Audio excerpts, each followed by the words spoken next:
क्या मंदिरों की फ्रेंचाइजी हो सकती है?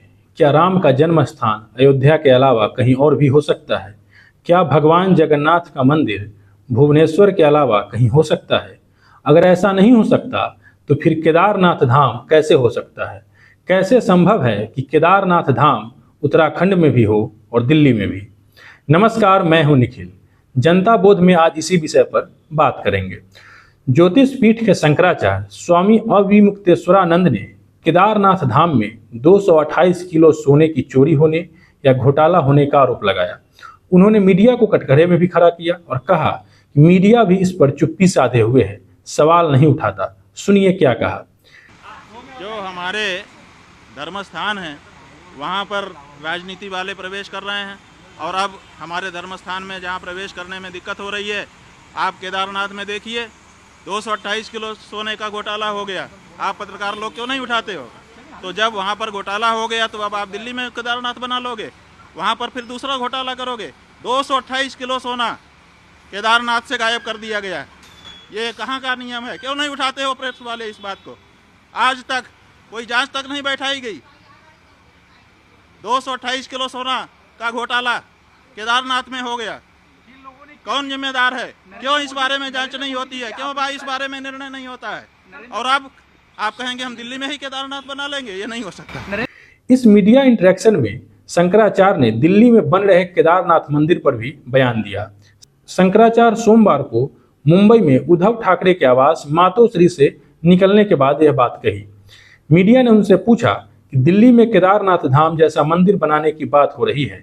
इस पर जवाब देते हुए शंकराचार्य ने कहा कि 12 ज्योतिर्लिंगों की एक परिभाषा है और नियम तय है, इसलिए कहीं भी केदारनाथ धाम नहीं बनाया जा सकता।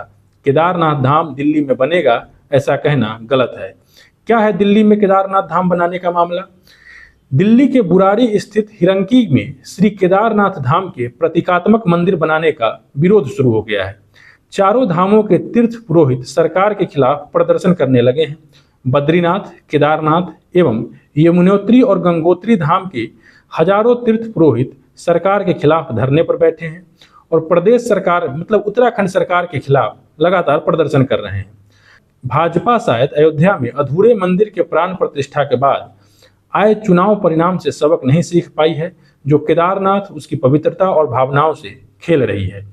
देश के बड़े संत भी इसके विरोध में हैं। शंकराचार्य अविमुक्तेश्वरानंद ने कहा, केदारनाथ धाम हमारे 12 ज्योतिर्लिंग में से एक है। उनका पता सिर्फ हिमालय बताया गया है। उनके नाम पर कोई मंदिर का निर्माण किया जाना और हूबहू वैसा ही मंदिर बनाना उचित नहीं है।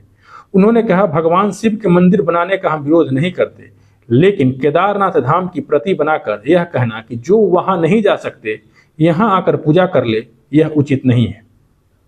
दिल्ली में उस पर क्या कहना है? देखिए, प्रतीकात्मक केदारनाथ नहीं बन सकता है।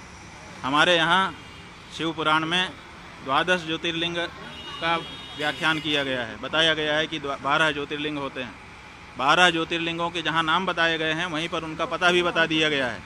और ये कहा गया है, जैसे सौराष्ट्रे सोमनाथम, पहले कहा सौराष्ट्र माने पता, उसके बाद कहा सोमनाथ, उसी तरह से केदारम हिमवत पृष्ठे, जो केदार है वो हिमालय के पृष्ठभाग में है, माने हिमालय में केदार है। तो आप दिल्ली में कहाँ से ला के रख दोगे केदार को? जब पता साफ साफ बताया गया है कि ये यहाँ लोकेटेड है, तो आप उसका लोकेशन क्यों बदलना चाहते हैं? क्यों जनता को भ्रम में डालना चाहते हैं? आप भगवान के 1000 नाम है, किसी नाम से स्थापना करके पूजा करिए, लेकिन केदारनाथ धाम दिल्ली में बनेगा, ये अनधिकार चेष्टा है और ये नहीं होना चाहिए। हालांकि इस मामले को उत्तराखंड के मुख्यमंत्री पुष्कर सिंह धामी का भी जवाब आ गया है। उन्होंने कहा कि केदारनाथ ज्योतिर्लिंग का स्थान एक ही है, दूसरे स्थान पर कोई धाम नहीं हो सकता। प्रतीकात्मक रूप से मंदिर अनेक स्थान पर बने हैं, लेकिन ज्योतिर्लिंग का मूल स्थान उत्तराखंड में ही है। बीते बुधवार को हुआ था मंदिर का शिलान्यास। बता दें कि बीते बुधवार को दिल्ली में भगवान केदारनाथ के प्रतीकात्मक मंदिर का निर्माण के लिए भूमि पूजन किया गया था। इसमें उत्तराखंड के मुख्यमंत्री पुष्कर सिंह धामी ने जाकर शिलान्यास किया। इसके बाद अपने सोशल मीडिया पर भी उन्होंने पोस्ट कर इसकी जानकारी दी थी।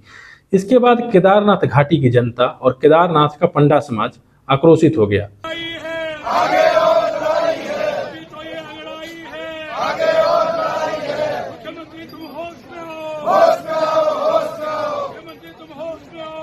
हमारी नज़र इस मामले में बनी हुई है।